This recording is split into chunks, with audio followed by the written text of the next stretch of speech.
Biarkanlah diri ini untuk mencoba mendekatimu, mendekati. Halo.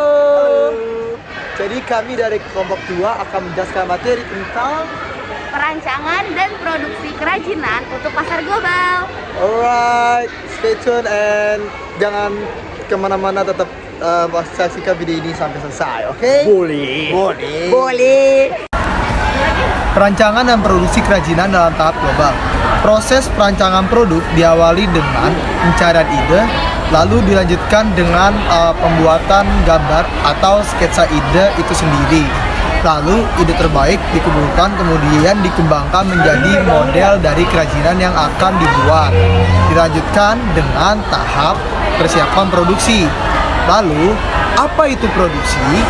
Produksi adalah membuat produk dalam jumlah tertentu sehingga siap menjadi komoditi yang akan dijual.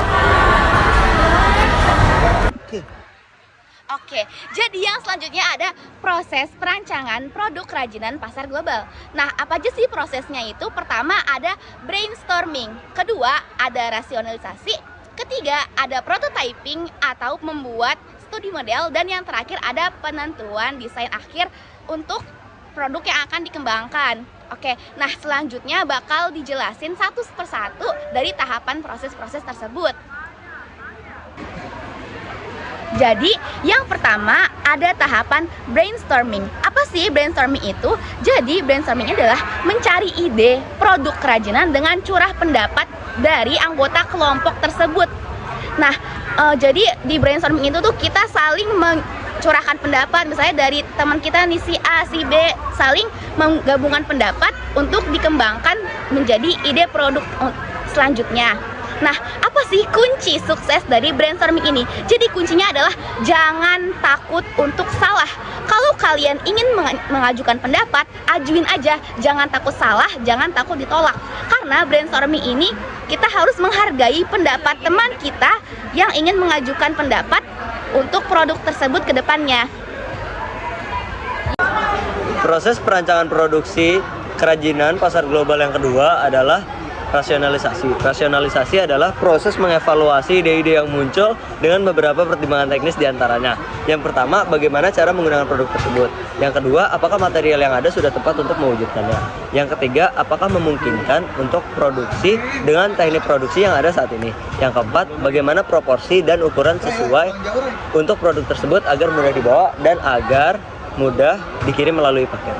Dan dipikirkan lagi sketsa-sketsa yang telah dibuat dan pilih lagi ide-ide yang memiliki potensial untuk membuat kerajinan. Oke, selanjutnya kita akan membahas tentang prototyping. Nah, sketsa ide kita yang sebelumnya itu adalah formatnya 2 dimensi. Kenapa bisa dibilang 2 dimensi? Karena dia digambarkan pada bidang datar. Nah, untuk yang selanjutnya yang akan kita buat itu dalam format 3 dimensi, guys. Kenapa bisa dibilang 3 dimensi? Karena dia bukan dibuat dari material yang sebelumnya. Nah, material itu apa sih kira-kira? Nah, material itu adalah bahan yang akan dibuat, bahan yang dibutuhkan untuk membuat produk kerajinan ini. Nah, bahan apa aja sih yang kita butuhkan?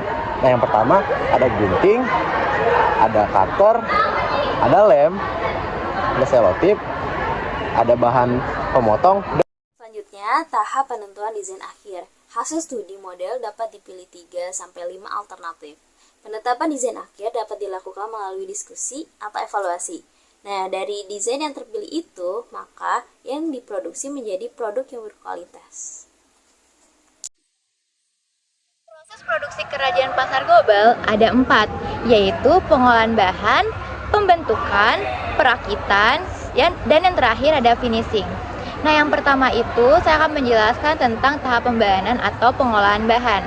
Jadi, di tahap pembahanan ini adalah untuk mempersiapkan bahan baku agar siap untuk diproduksi.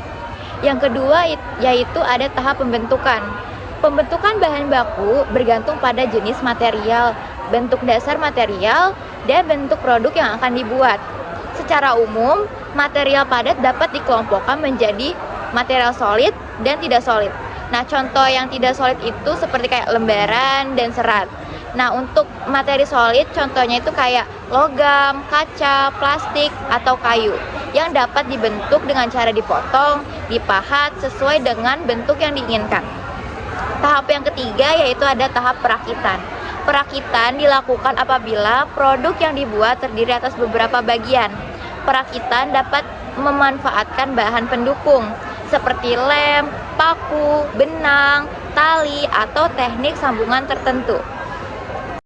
Selanjutnya, tahap finishing. Finishing dilakukan sebagai tahap akhir sebelum produk dimasukkan ke dalam pengemasan. Finishing dapat berupa penghalusan atau pewarnaan agar produk terlihat lebih menarik dan juga lebih awet.